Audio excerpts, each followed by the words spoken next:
The holidays are here, so things will slow down a little bit in Major League Baseball. But for now, we've got some past trades to look at. We got some trade rumors to look at. Who might be on the Guardians' wish list this time of year, and which of their prospects might be on other teams' wish list. It's a Trade Talk Thursday edition of Locked On Guardians. Tanner Bobby of the Guardians, and you're listening to Locked On Guardians. You are Locked On Guardians, your daily podcast on the Cleveland Guardians. Part of the Locked On Podcast Network, your team every day. What's up, everybody? Well, thanks. Welcome to Locked On Guardians. Thank you for making us your first listen today and every day, wherever you get podcasts. We're free everywhere you get podcasts, and on YouTube as well. Please subscribe there if you haven't already. Feel free to automatically download from your favorite podcast app. We even have the ad-free version over on Yahoo if you pay for that service. Before we get going on a Trade Talk Thursday edition of Locked On Guardians, the college football playoff is here, and you don't want to miss a moment of the action. The college football playoff presented by Allstate begins with 4 first-round games December 20th and 21st on ESPN, ABC, TNT, and Max. You know what I'll be watching on Saturday, of course. If you're every day of this podcast, you know who I'm tuning in for. But right now, you're tuning in for some Trade Talk. It's Trade Talk Thursday. I'm Justin Latta. I have been with Jeff, who is off for this episode. You know, it's our winter cadence, so he gets a day off. He did a solo show. Go back and listen to his mock draft on Monday. It was a really good one. Also had some minor news to cover for the Guardians. But he's off. I'm Justin Latta, and I've been here with Jeff since October 2022. I've been covering Guardians minor league prospects all the way back since 2007. I was actually in high school and I started writing about them and actually covering games in person. Shout out to Lake County Sentinel for that start. I've also been the editor-in-chief of Guardians Baseball Insider. I work at the News Herald, the Morning Journal, as a freelancer as well, Prospects Live, and my own blog or Substack, whatever you want to call it, at nextyearincleveland.substack.com. Would love for you to be around on that one. I'm doing some Guardians Prospect Awards before I get out of the 2024 season, 24 year. We've got Pitcher of the Year and Prospect of the Year coming up, so you won't want to miss that. We're going to talk prospects later in this episode as well. We're definitely going to talk about which prospects are going to have trade value for the Guardians now and potentially in the future, and who they might consider trading. So let's start off with some of the latest trade news. This week, obviously, one of the biggest trades in baseball that went down was Cody Bellinger going to the Yankees. And I'm not too surprised by what happened in that trade. Cody Bellinger's had a lot of ups and downs throughout his career. He obviously was an MVP award winner in 2019 at age 23, had 47 home runs for the Dodgers, and has never really been the same since then. That's the year he separated his shoulder, celebrating in the World Series. I think that was 2020, actually, but he has not been the same in quite some time. But he did have a good rebound year in 2023. He was worth 4.4 wins above replacement, according to Fangraphs. He's been an average defender in center field, and he's been above average as a hitter most years. 2021, as he was coming back, he wasn't good. 2022 was not great, which is why he's been in the free agent market and why things have just not picked up for him. And Jeff and I have debated Cody Bellinger on the show a couple times. It seemed very likely the Cubs were going to trade him. They did. I did not see the Cubs trading for Kyle Tucker, and we're all mad about the Guardians trading Andres Gimenez, which understandably so, because a good team, even though Andres was overpaid in the long run, not overpaid for 2025. I think he would have had value for this team in 2025, and if he didn't hit, it would have been harder to trade him if that's what they wanted to do. They would have had either suck it up and live with the defense and try to help him make better decisions offensively. I don't know. The Cubs did the same thing. The Cubs traded Cody Bellinger. They could have had an outfield of Kyle Tucker, Cody Bellinger, and Seiya Suzuki. They've got Ian Happ. They've got a really good outfield. And they got PCA. I know they like PCA, and he's going to be their center fielder now. But that's 5 good outfielders. One can DH, one's your backup who rotates in. That's a really good outfield. And the Cubs instead just dumped Cody Bellinger and some money to the Yankees just to get rid of him. And yeah, Cody Bellinger's only projected to be 2.5 wins above replacement next year while making, I think, $23 million per year, which is a lot. It's not a lot of money, or it's not a lot of money for a guy who is slightly above average offensively, but he does play average center field defense, maybe a little bit below at this point in his career. Not bad. Certainly no worse than Lane Thomas. Definitely not worse than Tyler Freeman. He's got more experience. He also has the capability to play first base. And again, he's been delivering WRC pluses over 100. It's not as valuable at first base. It's more valuable in center field if that's where he's going to go, or even left field. Could have played right field in Cleveland. I think he would have been an upgrade over Will Brennan by far. It's a lot of money. It's a lot of money. There's no doubt about it. So obviously Cleveland was never going to be in on the money there. But I think that I would have been willing to trade. Look, the Cubs got nothing back. They got Cody Poteet, who's a 30-year-old reliever who's got 2 years of major league experience. He might have some better days in front of him because he debuted a little bit later. But like Pedro Avila has been a better reliever, and they also give him a cash, like $5 million cash to cover the contract. I would have been interested in seeing what the Cubs wanted to cover more of that contract and get them and maybe there was no scenario, right? Maybe there was no scenario where the Cubs were like, we'll eat more of the money if you give us a better prospect. Maybe it was all about getting the money off the books. And that in that case, it wouldn't have worked for the Guardians. His contract is a little tricky. I mean, he could definitely opt out after this next year. You're on the hook for 2 more years, but he's 29. He'll be 30 this year, be 31 the final year of the contract. 23 home run projection, 12 steals, 112 WRC plus. And again, you're talking about a guy who's, generally average defensively. He was 0 and outs above average in center field this past year, and the -1 in DRS. Also played some first base and was a positive defender there. That's a nice profile. I would take that. If you want to, pull him for late game defense and center, you can do that. You have options for that. So like I said, there's probably no scenario the Cubs were willing to talk to the Guardians about taking more of the contract off their hands and getting a better prospect. And, you don't want to overpay for Cody Bellinger because he's not the guy he used to be, but he's a good player. And I don't even know why the Cubs traded him. I think the Cubs would have been great with Tucker and Bellinger and Happ and Suzuki and PCA. Maybe it's a little left-handed heavy, if anything, but I don't know. I think that would have been pretty good. I would have taken Cody Bellinger, 751 OPS last year, not fantastic, but that would have been great in right field for Cleveland. Let's be honest. That'd have been great in center field. You could have slid Lane Thomas over to right field, and you could have had much better stuff going on. Projected 756 OPS this year, so about the same as a year ago. Is that worth $20 million? Average defense in 2 spots and an above average performer offensively. I think it is. You got to look at the environment. I think what people are missing talking about this trade and saying, well, Cody Bellinger is not the guy he used to be. No, he's not. But like for the Yankees, it made a ton of sense because this isn't a Yankees podcast. But you got to think of the opportunity cost of not acquiring this player. Like look at the Guardians. Let's say the Guardians are interested in right field help or some kind of offensive help, right? What if they're doing that?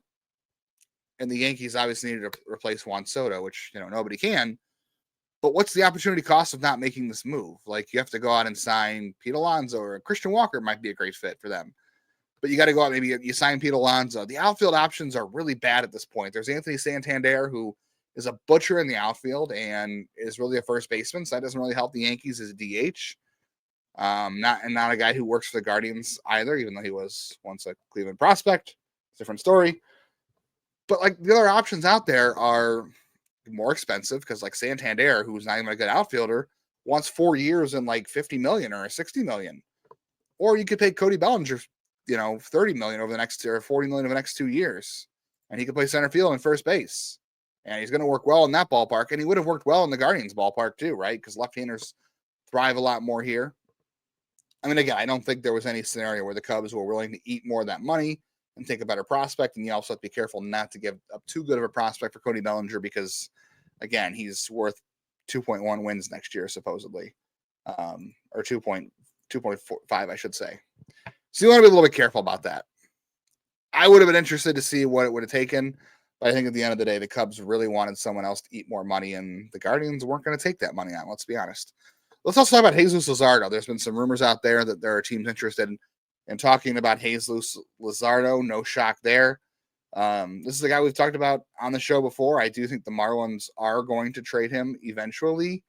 And whether it happens this offseason or in the season coming up, I don't know. I don't think Cleveland is at a point where they're going to make this kind of move for Luzardo. He's arbitration eligible. It looks like last year he got about $5.5 million last year in arbitration.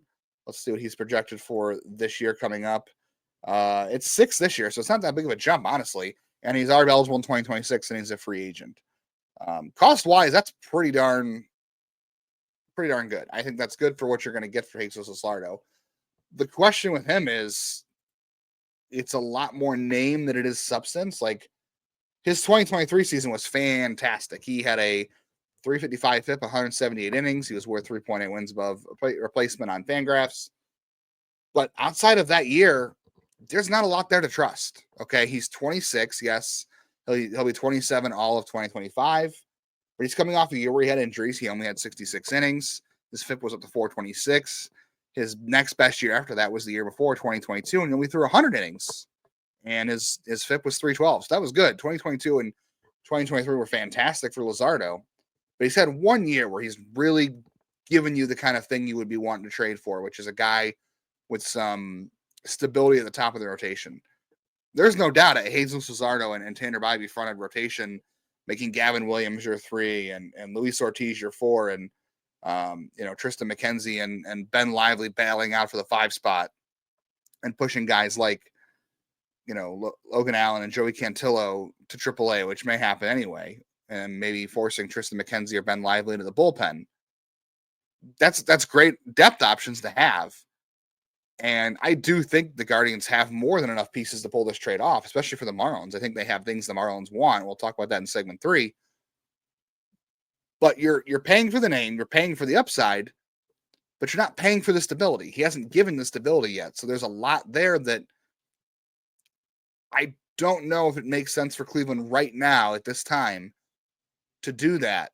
It'd be exciting and it would definitely be helpful, but I think it would make sense for them to revisit this conversation in July. If they need a starting pitcher in July, which hopefully they don't, because hopefully you're getting Shane Bieber back.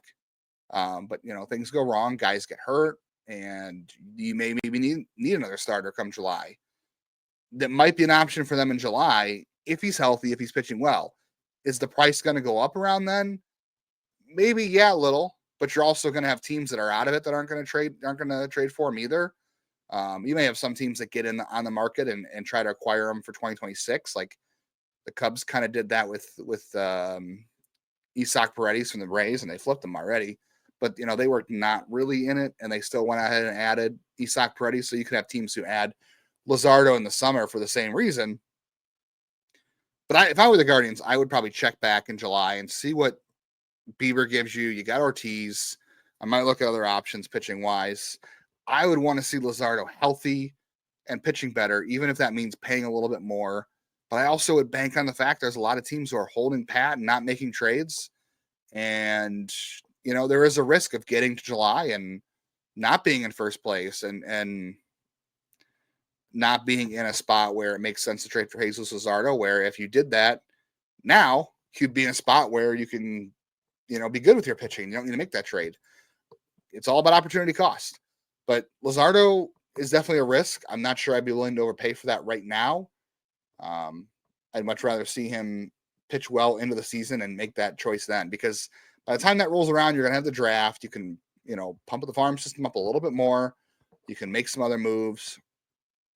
I would revisit that. I think Luzardo's interesting, but I would want to see a little bit more. All right. We still see some other people talking about Josh Naylor trades and why he's swirling in the rumor mill. We'll talk about that.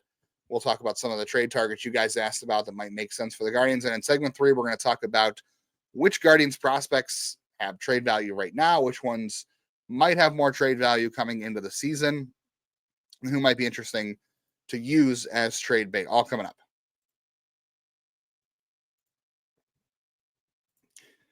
Get ready to tackle the NFL action. And the season's winding down, but you can still tackle all this action and with America's #1 sportsbook. That is FanDuel, of course. Right now, if you are a new customer, if you haven't gotten on the train of this offer yet, do it soon, because who knows how much longer this is going to go. Have a little bit of fun with the playoffs coming up pretty soon for the NFL. You can get $150 in bonus bets if you win your first $5 bet. So the FanDuel Sportsbook app gives you guys everything you need to place live bets on the NFL all in one place. If you get a hunch in the middle of the game, and, DTR is starting for the Browns this week, I have no idea. I would have bet on interceptions for Jameis Winston. I would have definitely bet on the Browns losing out at this point. I don't know. That's where I would be. I'm not following the Browns all that much, to be honest with you, because, I'm going to be careful about how I bet with Ohio State this weekend because I tend to bet with my heart. So I would not place my first $5 bet on Ohio State or the Browns because I would want to win that bet if I was new and get the $100 in bonus bets. So if you get a hunch in the middle of the game, view live play-by-play, it's so much more all on the same page where you place all of your bets. Visit FanDuel.com to join today. And again, get started with $100 in bonus bets if you win that first $5 bet with FanDuel. That's FanDuel.com. Never waste a hunch. Make every moment more with FanDuel, an official sportsbook partner of the NFL.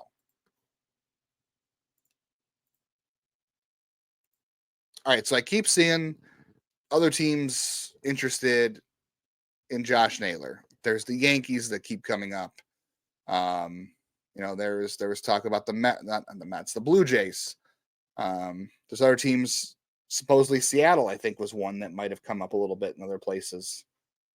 Someone asked about the Cubs for Josh Naylor. I think the reason this is still coming up, I think right now it simply comes down to checking in because the Guardians are going to listen and they are always likely to trade somebody like Naylor on the last year of his deal to get something out of him because they're not going to extend Josh Naylor. I know people don't want to hear that and they think they should.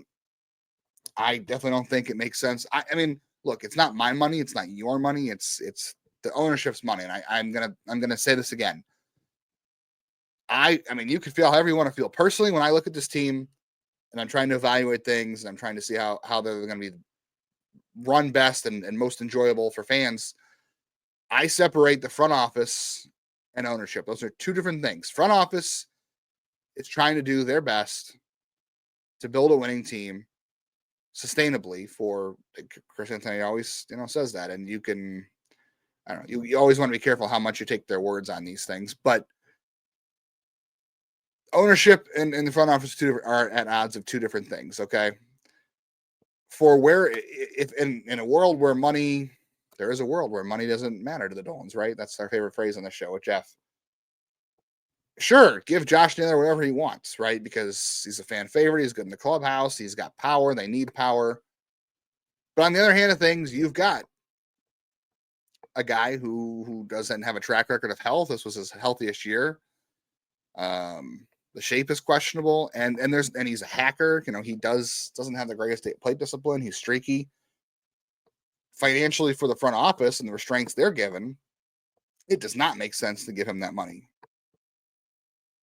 And then you do have Ralphie Velasquez, and you have CJ Kafis, and you have Kyle Manzardo. So this is why I think other teams are also swirling around the Guardians and Josh Naylor asking about him. I think it simply comes down to knowing the Guardians will always listen and knowing how the Guardians operate financially. I think that's why this keeps coming up. I would be surprised at this point. Now, I'm not saying they won't trade him.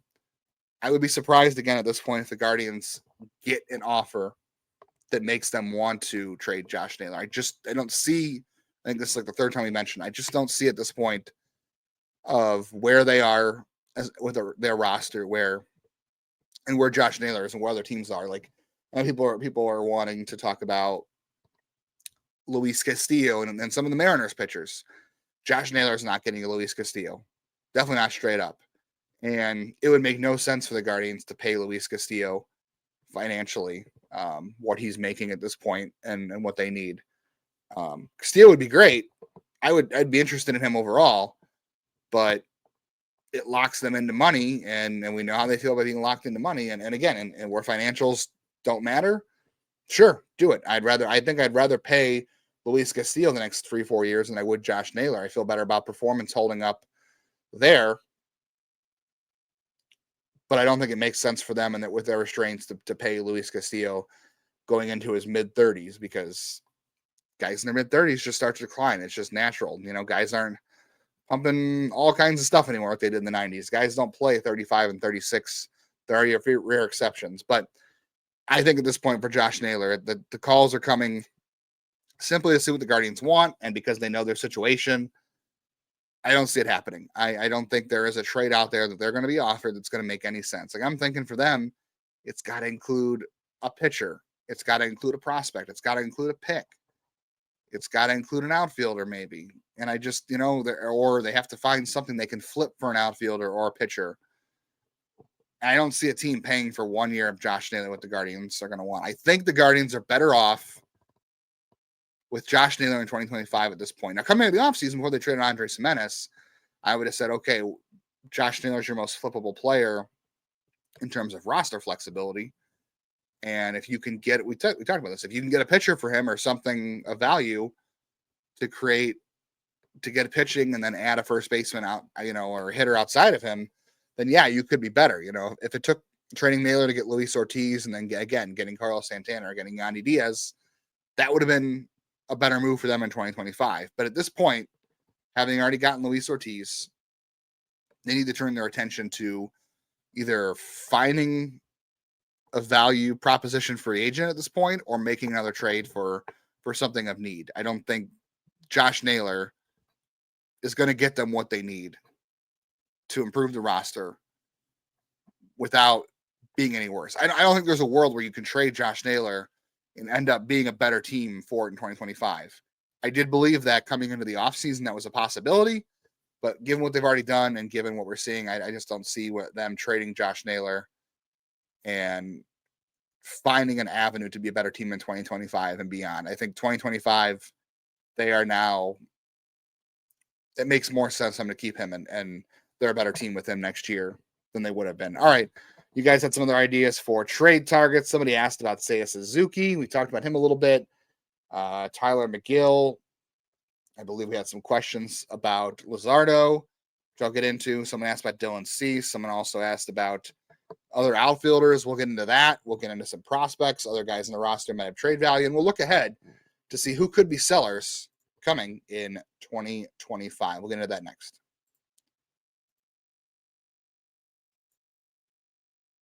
The World Series, the Super Bowl, all the top athletes that are playing at the highest level know that you need teamwork to get there. It can also protect your financial legacy and your family's future.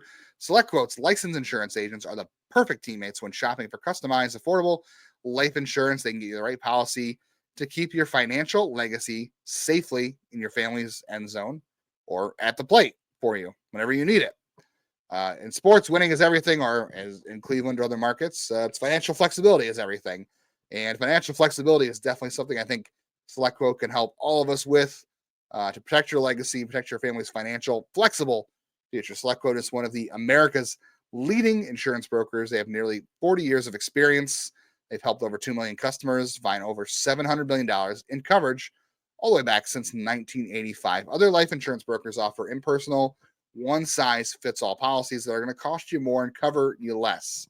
So SelectQuote's licensed insurance agents are going to work for you to tailor a life insurance policy for your individual needs in as little as 15 minutes. So get the right life insurance for you for less at selectquote.com/lockedon. Go to selectquote.com/lockedon today to get started. That's selectquote.com/lockedon. All right, let's start with some other options that you guys threw out there for trade targets that may or may not make sense. So we had questions about Tylor, Megill, or Seiya Suzuki. Seiya Suzuki has a no trade clause. It does kind of sound like he wants out of Chicago. He definitely doesn't want to be a DH. His agent has talked about that. Here's the problem with that. He is probably best suited to be a DH. And I don't see him waiving his no trade clause to come to Cleveland. Now, Cleveland sure would have the flexibility to put him in the outfield because they don't have right field settled, right? They've got a lot of open options over there. But Suzuki has not been a good defender by any means in his major league career. He would just be a DH. And I mean, I would be all for him being a DH for Cleveland. You do have David Fry coming back, and the problem is he can pretty much only DH this year, right? Like maybe he plays first base at some point this year, but mostly when he comes back, it's going to be a lot of DH stuff. Definitely not an outfielder. Definitely not catching. And financially, Suzuki's going to make $19 million in the next 2 years. I think he's a good hitter. I like Suzuki's offensive game. He walks. He doesn't really strike out, which Cleveland obviously loves. He's a little passive, but we've said in the show multiple times, this team could use some more passive hitters, quite honestly. But he's had a WRC plus of 118, 128, 138. He's just not a good defender. And if he's only going to waive his no trade clause to go to somebody who is going to put him in the outfield, he's not going to have a lot of suitors, to be honest with you. I don't think anyone's trading for, say, a Suzuki to play the outfield, maybe once a week. Or maybe they really look at some of the skills he has and say, yeah, we can work with that. But the numbers haven't shown it so far. But Suzuki makes a ton of sense for Cleveland. I would definitely love to put him at DH here. But I don't see him waiving his no trade clause for Cleveland, especially a team that probably is not going to want to put him in the outfield. Then again, they just punted defense at second base. They punted defense in center field and right field last year too. With Noel and Leighton Thomas and Tyler Freeman were fine. They were great. Rocchio had his moments. They've punted some defense before, but they're all cheaper options. I would keep an eye on Suzuki going in the next year. Maybe the Cubs want to offload that money now. And again, wild, we're all upset. And I'm not trying to justify the trade of Andrés Giménez. I'm not saying they wouldn't be a better team with him in 2025 if they just would have found a different way to get Luis Ortiz if that was their goal. But the Cubs, like I said, they traded Cody Bellinger just because they wanted to clear the money. And they might trade Seiya Suzuki. The Cubs should not be acting like the Guardians. The Guardians' issues are one thing, but you're seeing what they're doing, financially and trading off money, all that kind of stuff.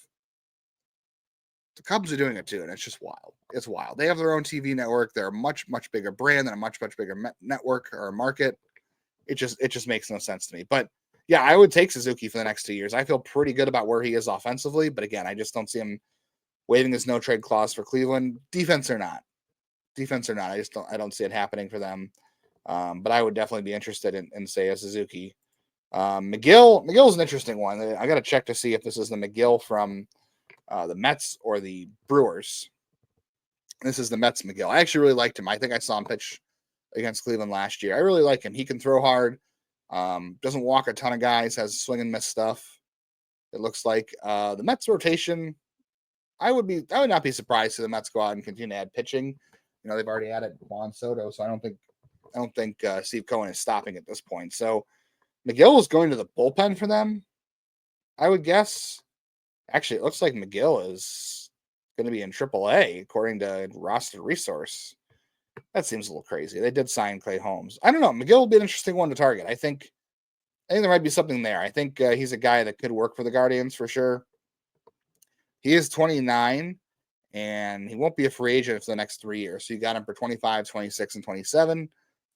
Probably going to cost a lot, but the Mets need pitching depth. And unless they're adding guys, the only thing is he's definitely not. I don't know if he's a starter. He did have some good starts this year, but historically he's only thrown 126 innings at the big league level, mostly a starter. I'd be interested, but the cost there might be a little prohibitive for what he can and cannot do.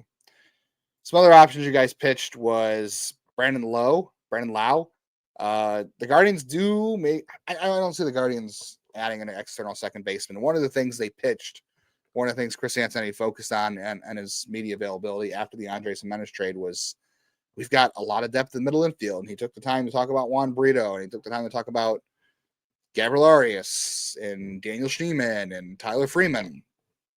I don't know if he mentioned Angel Martinez or not. It's interesting. Maybe he's more of an outfielder for them now.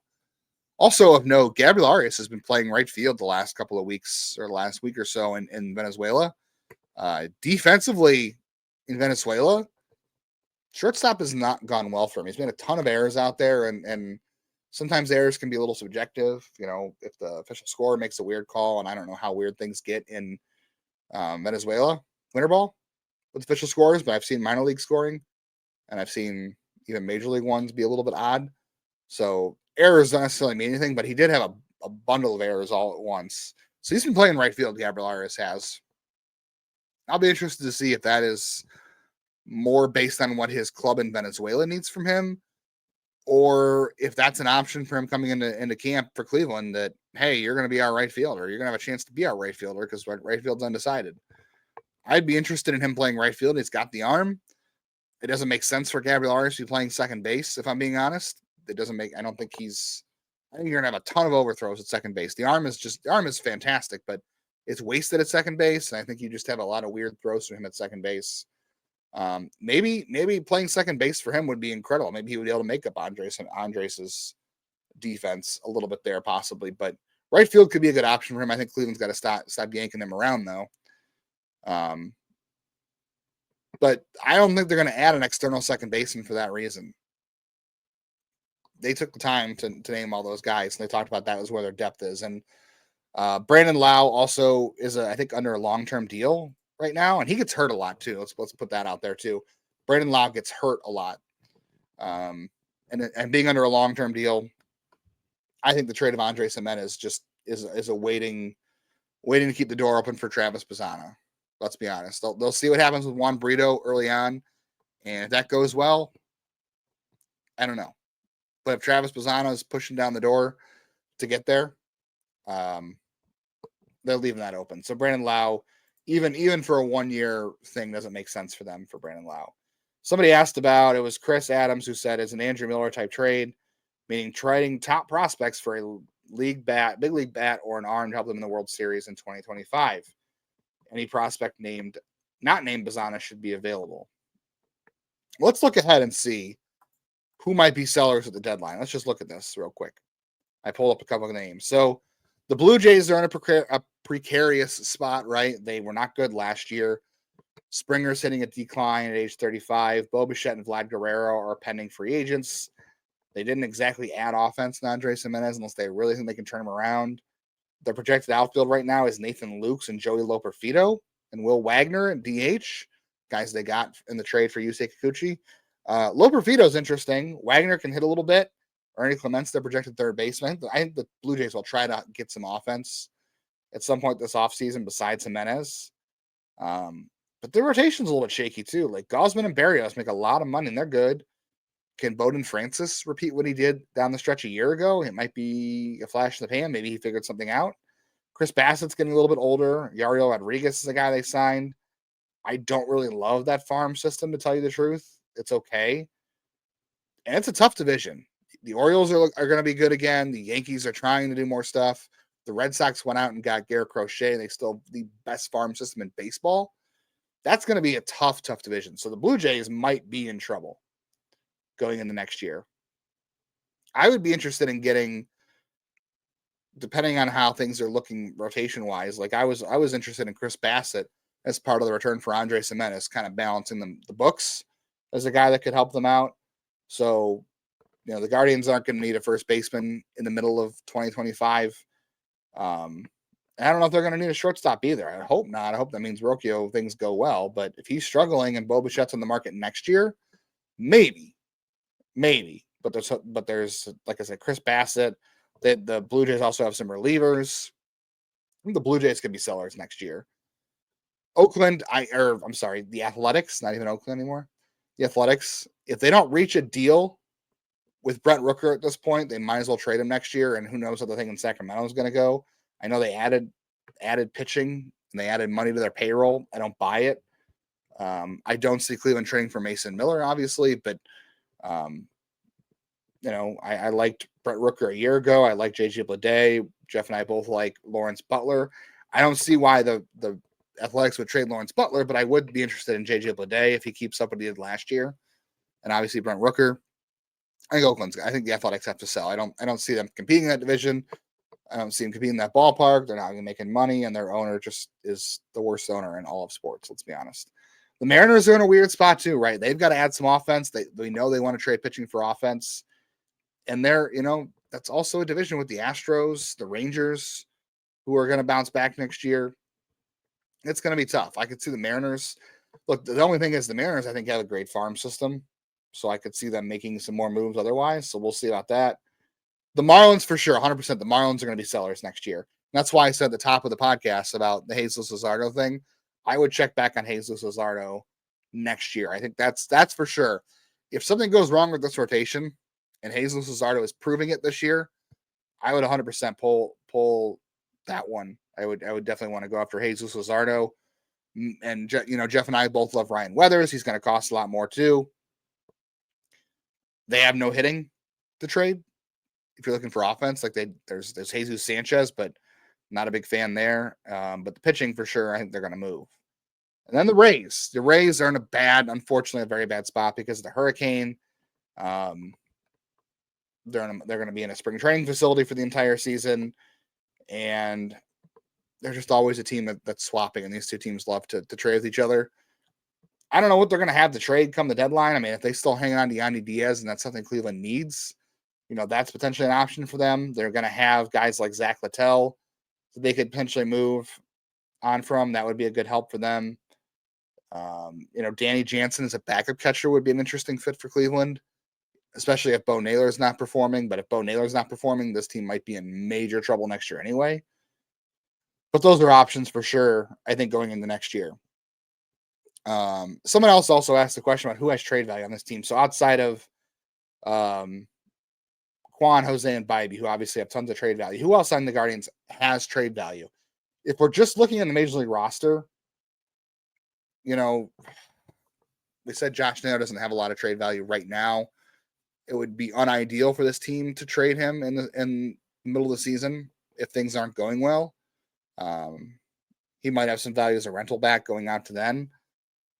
But honestly, like Gavin Williams is going to have trade value, but not a guy you want to trade right now. Obviously, Emmanuel Clase has tons of trade value. So does Cade Smith. It's all the bullpen. Those are all the guys that have all your trade values in your bullpen right now. It's Cade Smith. It's Hunter Gaddis. It's Emmanuel Clase. It's Tim Herron, Andrew Walters. All those guys right now have the most trade value on the team. They have more trade value. I'm sorry, Kyle Manzaro would have a ton too, but you're not trading him.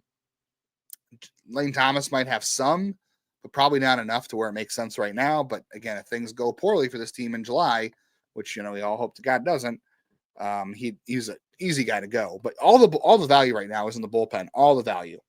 Guys like Arias, Schneemann, Noel, Freeman. Lively's got some limited value, I think, as a depth starter as well. All those guys have limited value. The guys have real trade value.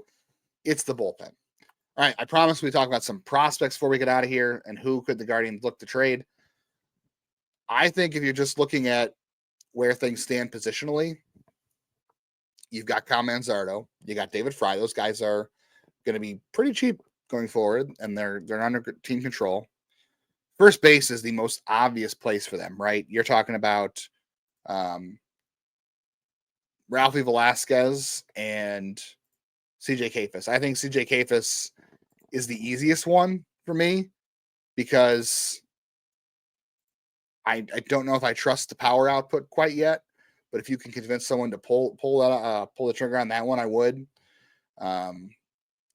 They really seem to like Welbin Francisca, but they're talking about depth, right? They have a lot of middle infield depth. Travis Bazzano, the whole trade of Jimenez right now was to have the door open for Travis Bazzano potentially this year, and other guys too, Juan Brito.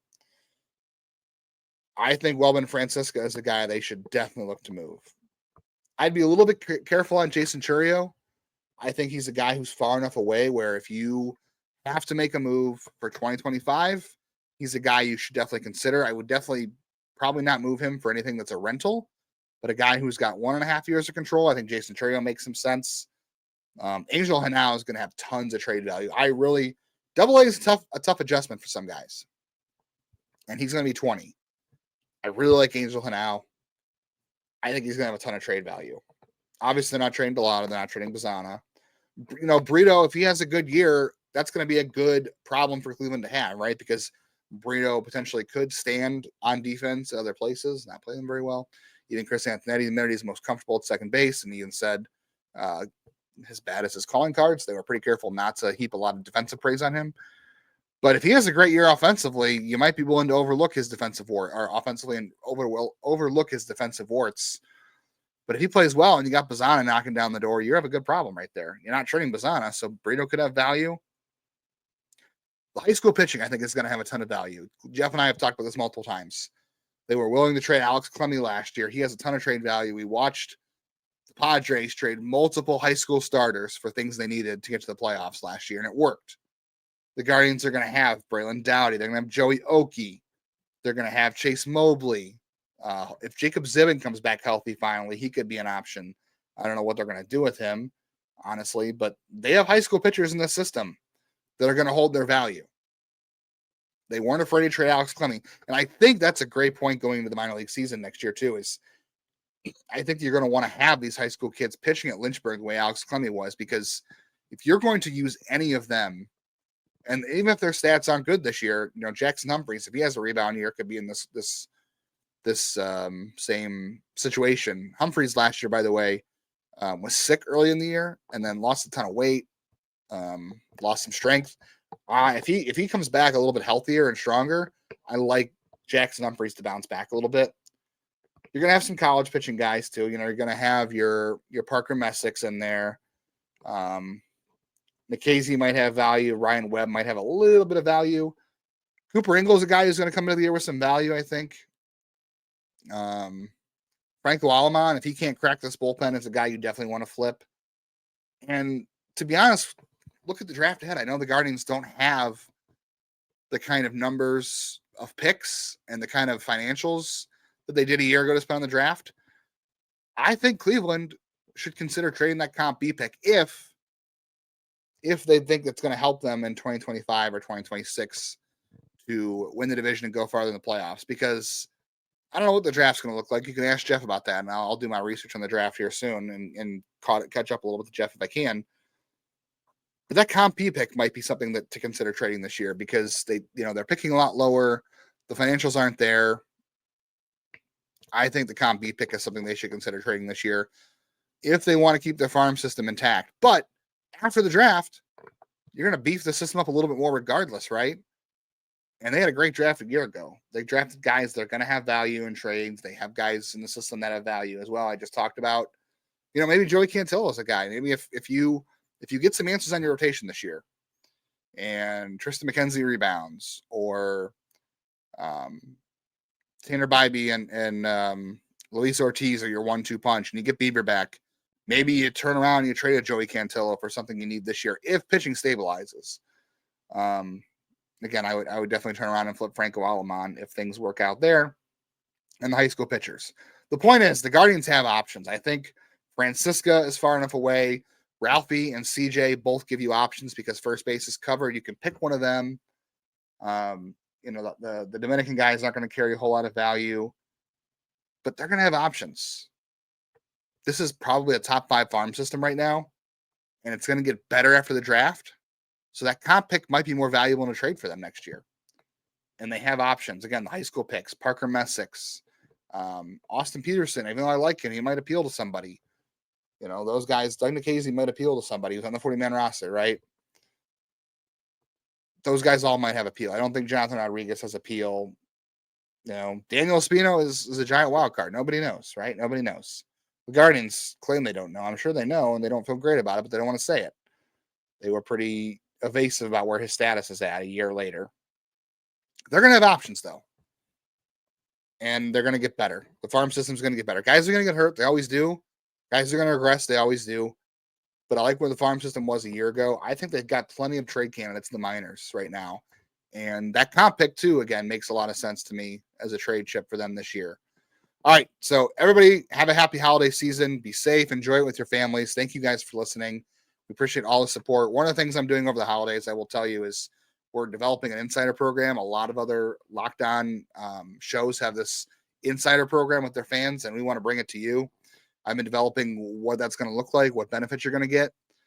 So I'm planning on having something available for people to look at in the new year. So Jeff and I, again, are having the whole Locked On Baseball network is taking a little break until spring training. We're going to be only on 3 days a week. And again, if there's a trade, if there's something major news that happens, Jeff and I will be here, and we might do a 4th episode. That's, probably not likely over the Christmas holiday, but we'll see. So working on a special interview with the Guardians that we might have next week, TBD on that. I'm hoping we can get someone from the Guardians on the podcast that we've been working on for a while now. So check back for that. Cross your fingers. We can work that out if you want to hear it. We'll be back on Monday with Monday morning headlines, anything that happened over the weekend, obviously. And we'll be back next week for Trade Talk Thursday, as well as we do every Thursday. Appreciate you guys always being with us every day on Locked On Guardians. You guys are the people that make us go.